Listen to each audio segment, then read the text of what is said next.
पशुपति व्रत करा, भगवान हमारी नहीं सुन रहा, हम रोज एक लोटा जल चढ़ाने जाते हैं, भगवान हमारी नहीं क्यों नहीं सुन रहा? उसका कारण है तुम्हारा एक लोटा पूरा नहीं चढ़ रहा है, तुम आधा अधूरा चढ़ा कर आ रही हो। मतलब तुम अभी भी नहीं जानी हो कि शंकर के अंदर ही पार्वती है, शिव के भीतर ही गणेश है, शिव के भीतर ही कार्तिकेय हैं, शिव के भीतर ही 33 कोटि देवता हैं, शिव के भीतर ही नारायण है, शिव के भीतर ही राम है, शिव के भीतर ही कृष्ण है, शिव के भीतर ही शक्ति है, शिव के भीतर ही सारे देवता विराजमान हैं। शंकर को जिसने भज लिया सारे देव अपने आप भजे जाते हैं, शिव को जिसने जान लिया वो सबको जान जाता है। शिव को क्यों भटकना?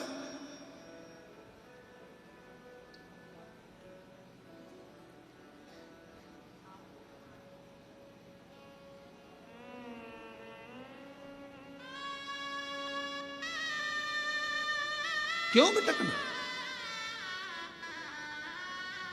गुरु जी हम रोज मंदिर जाते हैं, हम एक लोटा जल चढ़ाते हैं। हाँ, हम मानते हैं कि तुम एक लोटा जल चढ़ाती होगी, पर हम ये नहीं मानते कि तुम पूरा चढ़ाती होगी। शिव जी को पूर्ण विश्वास चाहिए। शंकर भगवान को आधा चावल का दाना नहीं चढ़ता, आखा चावल का दाना चढ़ता है, जिसको अक्षत कहा जाता है।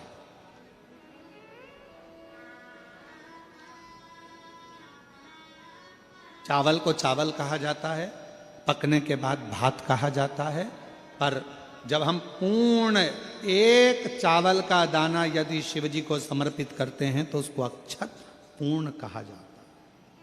अक्षत पूर्ण।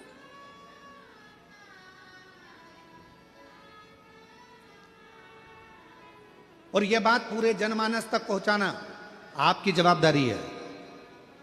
आज की कथा में से यह बात सबको पहुंचाना है कि एक लोटा जल अगर चढ़ाना है तो शिव को चढ़ाना है। पार्वती मैया बैठी है मंदिर के अंदर, आपको उनको नहीं चढ़ाना। गणेश जी बैठे हैं मंदिर के अंदर, आपको उनको नहीं चढ़ाना। कार्तिकेय बैठे हैं मंदिर के अंदर, आपको उनको नहीं चढ़ाना। आपको तो केवल शिवलिंग पर जल चढ़ाओ, सारे देवताओं को अपने आप प्राप्त हो जाए।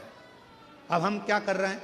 इधर भी चढ़ाने जा रहे हैं, उधर भी चढ़ाने जा रहे हैं, उधर भी चढ़ाने जा रहे हैं। वही एक लोटा जल है, यहां से चालू हुए सारे मोहल्ले में चढ़ा दिया, फिर शिव जी के पास चढ़ा दिया। स्वीकृत नहीं।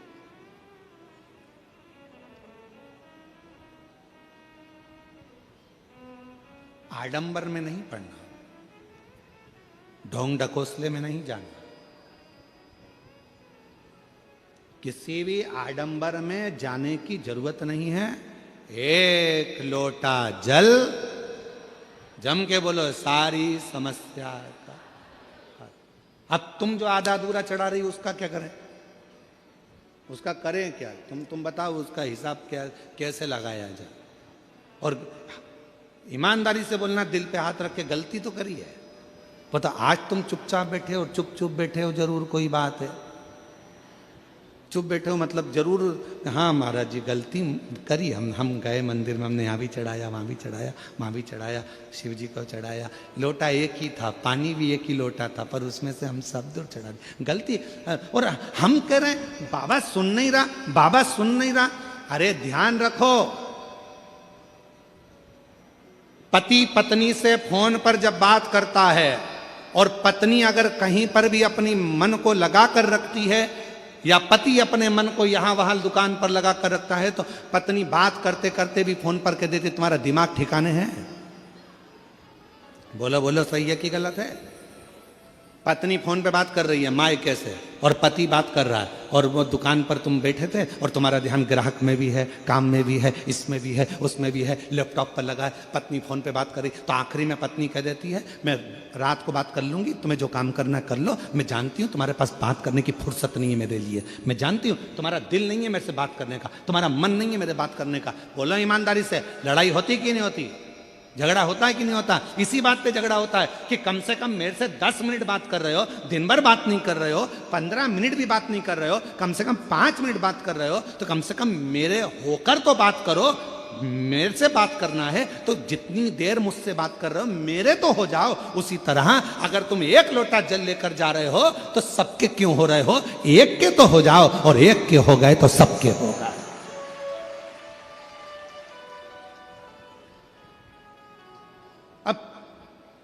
बोल, लगी लैपटॉप पे, बोल। हाँ ठीक है, आओ आओ, ठीक है ठीक है, मम्मी से पूछ लेना। आओ, तू गई थी क्या? आओ आओ। इतने में पत्नी चिल्ला के दौड़ेगी, तुम्हारा दिमाग कहाँ है? लगे होगे काम में, ग्राहक आ गया होगा, लैपटॉप पे लगे होगे। बात करते से ही समझ में आ जाता है कि पति ठीक बात नहीं कर रहा, बात करते से ही समझ में आ जाता है कि पत्नी ठीक तरह से बात नहीं कर रही, बात करते से ही समझ में आ जाता है कि जिससे तुम बात कर रहे हो उस बात का जवाब उत्तम नहीं दे रहा। मतलब कहीं पे निगाह है, कहीं पे निशा है, दिमाग ठिकाने नहीं, बात से समझ में आ जाता। अब मेरे भोले बाबा को क्या चाहिए तुमसे? मेरे शंकर भगवान ने तुमसे करोड़ों का धन तो नहीं मांगा। सारे मंदिरों के निर्माण में भी लाखों रुपए लग जाते हैं, भगवान शंकर के अन्य मंदिरों में साज सजाने में लाखों रुपए लग जाते हैं, मंदिर में भगवान को कपड़े पहनाने में लाखों रुपए लग जाते हैं, श्रृंगार करने में लाखों रुपए लग जाते हैं। पर एक देवाधिदेव महादेव शंकर भगवान ऐसे हैं जिनको तुम एक खुले मैदान में पेड़ के नीचे भी ले जाकर शिवलिंग को रख देते हो, समझ लेना कि वो मंदिर का निर्माण हो गया, शंकर वहां पर विराजमान हो गया। शिव को तुम्हारे मंदिर की जरूरत नहीं पड़ती, शंकर को तुम्हारे दिल की जरूरत पड़ती है, शिव को तुम्हारे मन की जरूरत पड़ती है, शिव को तुम्हारे चित्त की जरूरत पड़ती है। और याद रखना, प्रभाव और भाव ये दो शब्द हैं।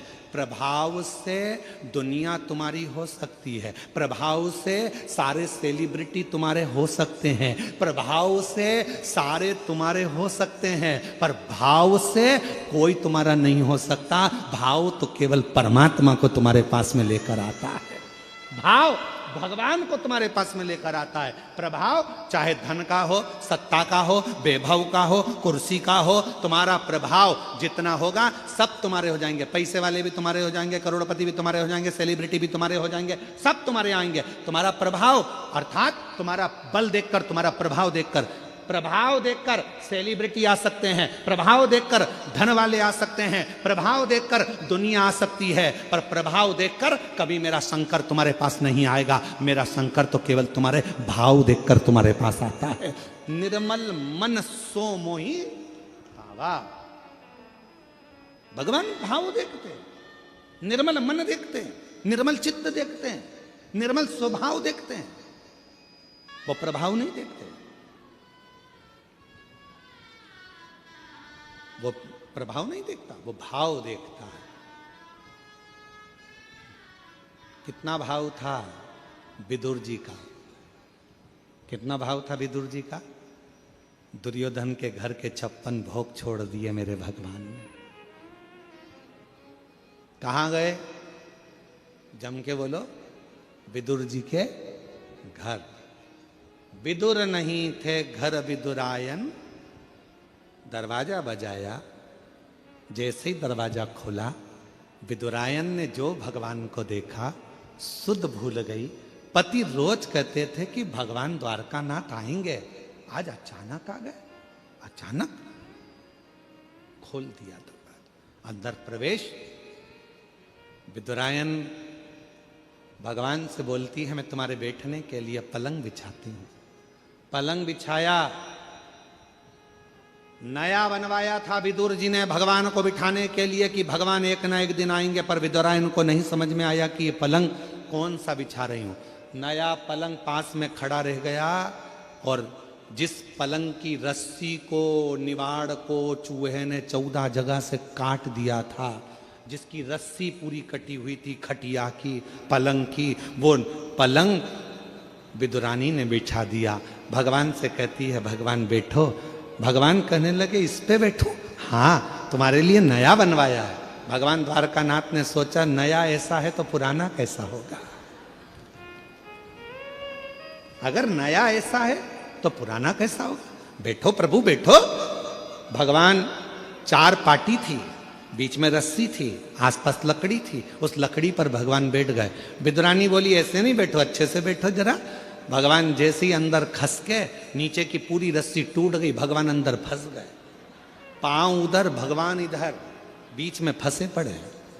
विद्रानी ने पूछा कैसा लग रहा है? भगवान बोले ऐसा लग रहा है कि 100 किलो की कपास के गादी पर बैठा हूं। विद्रानी बोली नया बनवाया है तुम्हारे लिए। भगवान को समझ में आ गया मेरी भक्ति में खो गई है, इसको नहीं मालूम। अब विद्रानी बोली मैं तुम्हारे लिए खाने का क्या लाऊं? भगवान मन में सोचे बिठाया ऐसी जगह है तो खिलाएगी क्या, इसलिए भगवान ने कहा मेरा तो पेट भरा है। विद्रानी बोली कैसे पेट भरा है? हमारे यहाँ कभी कभी तो आते हो, खाके तो जाना पड़ेगा। विद्रानी गई अंदर, केले उठा लाई 2 दर्जन,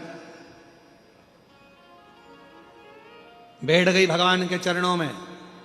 भगवान कहने लगा लाओ केला हमको दो, हम खा लेंगे। विद्रानी बोली काय को दे दो, मैं दूंगी छील के। भगवान को क्या मालूम था कि छील के ही देगी।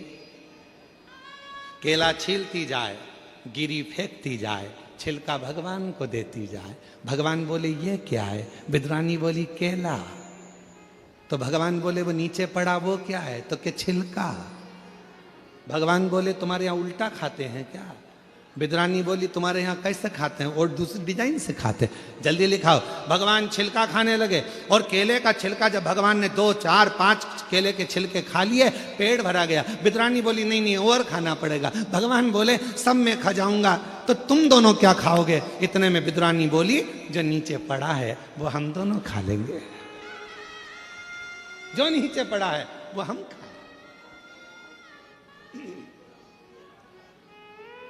विदुर जी आ गए। विदुर जी ने देखा केले के छिलके भगवान को दे रही है विदुरायन। विदुरायन भूल गई थी, सुध नहीं थी। भगवान अगर प्रभाव देखकर जाते कि कौरव के यहां सत्ता है, कौरव के यहां धन है, कौरव के यहां वैभव है, अगर भगवान चाहते वैभव देखकर प्रभाव देखकर जाते तो कौरवों के यहाँ जाते, दुर्योधन के यहाँ जाते, विदुर जी के यहाँ नहीं आते। कल विदुरानी के यहाँ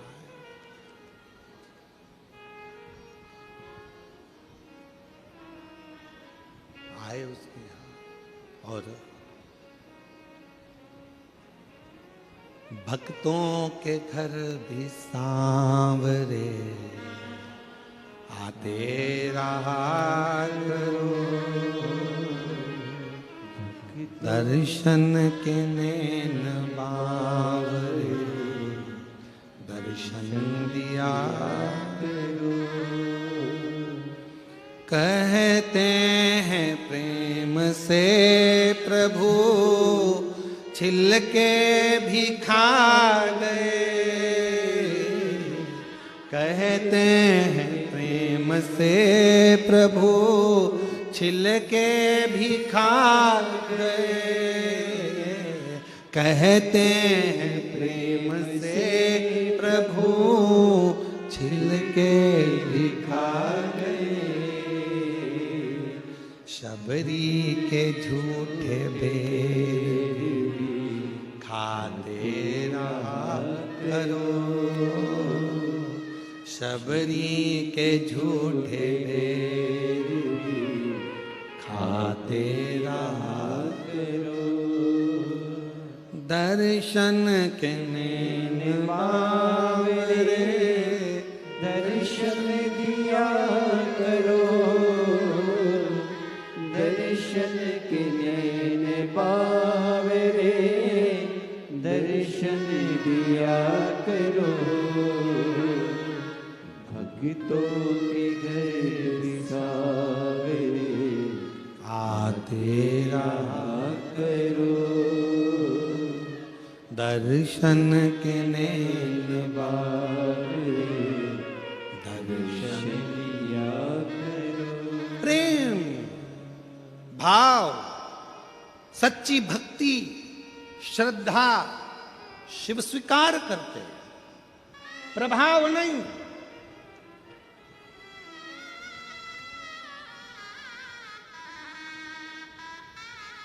कितने करोड़पति हो अपनी जगह पर हो, कितने धनपति हो अपनी जगह पर हो, कितने सत्तापति हो अपनी जगह पर हो, क्या पद है तुम्हारे पास अपनी जगह पर हो।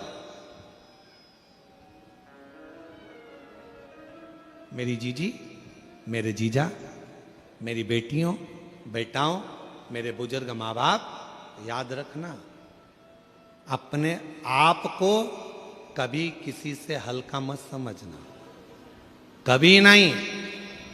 और ना अपने आप को किसी की बराबरी करना कि मैं उसके जैसा हूं, मैं उसके जैसा हूं, मैं उसके जैसा हूं। उसके जैसा नहीं, अपने आप को वो बनाना कि दुनिया तुम्हारे जैसी हो, तुम दूसरे के जैसे नहीं। अपने आप को बनाओ। भगवान देवादिदेव महादेव ने जन्म दिया है आपको पृथ्वी पर संसार सागर में, तो कमजोर बनाकर नहीं भेजा है, कमजोर नहीं।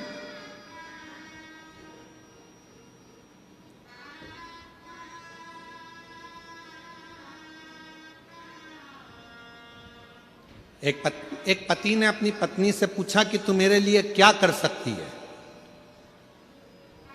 पति ने पत्नी से पूछा तू मेरे लिए क्या कर सकती है। पत्नी बोली मैं तुम्हारे लिए पूरी दुनिया से लड़ लूंगी, तुम्हारे लिए मैं पूरी दुनिया से लड़ लूंगी। पति ने फिर कहा मेरे से क्यों लड़ती है, दुनिया से लड़, मैंने तेरा क्या बिगाड़ा। तो पत्नी बोली मेरी दुनिया तुम ही हो, मेरी दुनिया तुम, इसीलिए मैं, बोलो जम के, इसीलिए मैं, अरे बोलो तो, इसीलिए मैं तुमसे लड़ती हूं क्योंकि मेरी दुनिया तुमसे।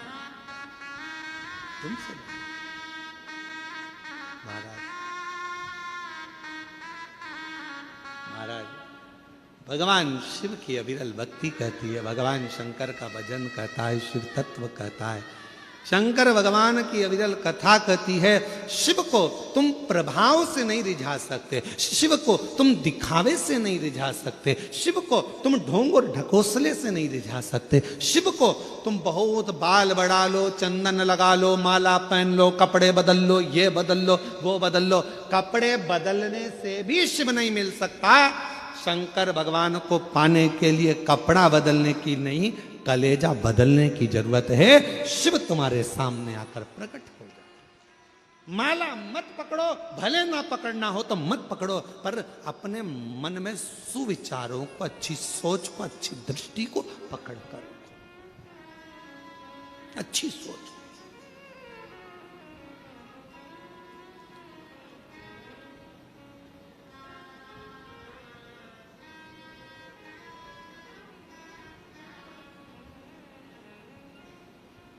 जरूरी नहीं कि माला पकड़ोगे तो ही परमात्मा मिलेगा। भगवान को पाने के लिए अच्छा मन रखिए, अच्छे विचार को पकड़िए, अच्छी सोच पकड़िए। एक कथा आती है भगवान शिव की। शिव जी का एक नाम यक्षेश्वर है। जम के बोलो क्या नाम है? यक्षेश्वर महादेव। कौन से महादेव? यक्षेश्वर महादेव। या से चालू हुआ है, वो यमुना जी का जो या है उससे चालू हुआ या। फिर से बोलिए कौन सा महादेव है?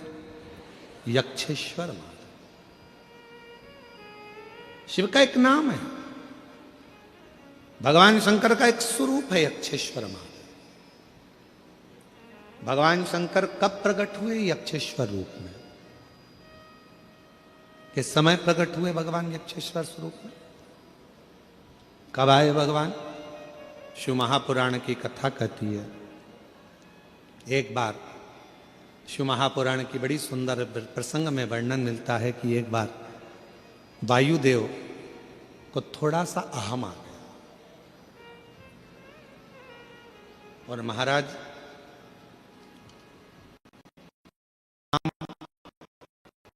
पहचान और सम्मान, क्या क्या चीज? जम के बोलो। नाम, पहचान और सम्मान, ये तीन चीजें ऐसी हैं जो व्यक्ति को धीरे धीरे अहंकार की ओर लेकर जाती है, अभिमान की ओर लेकर जाती है। जगत में अगर आपका नाम चलने लगेगा तो आपको अहंकार आने लगेगा। दुनिया में आपकी सबसे पहचान होगी तो आपको अहंकार आने लगेगा। हर जगह पर यदि आपका सम्मान होगा तो आपको अहंकार आने लगेगा।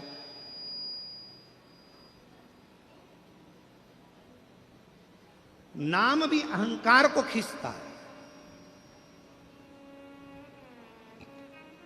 पहचान भी अहंकार को खींचती है,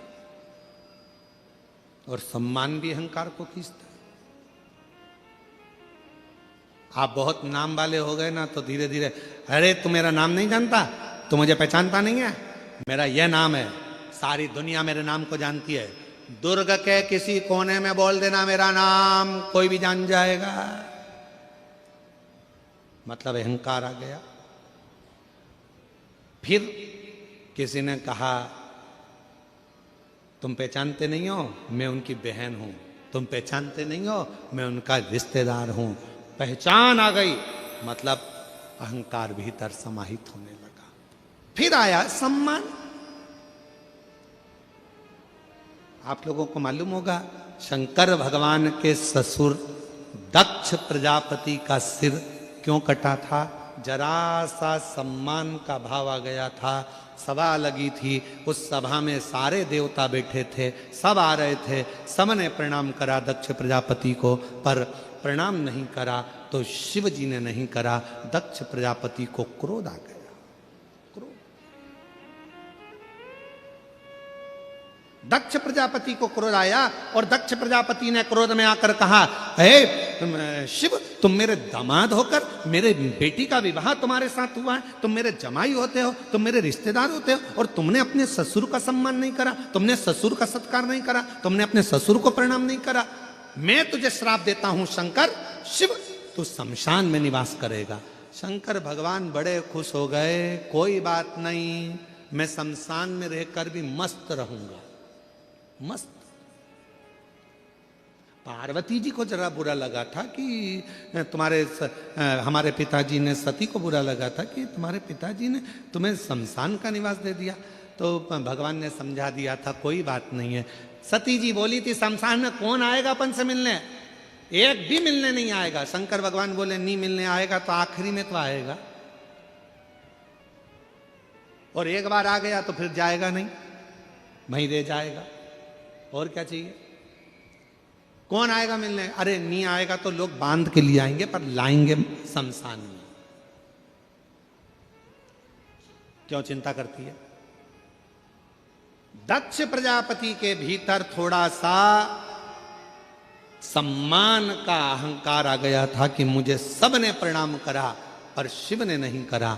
बस इतना सा अहंकार जब भीतर आ गया था तो दक्ष प्रजापति का आखिरी में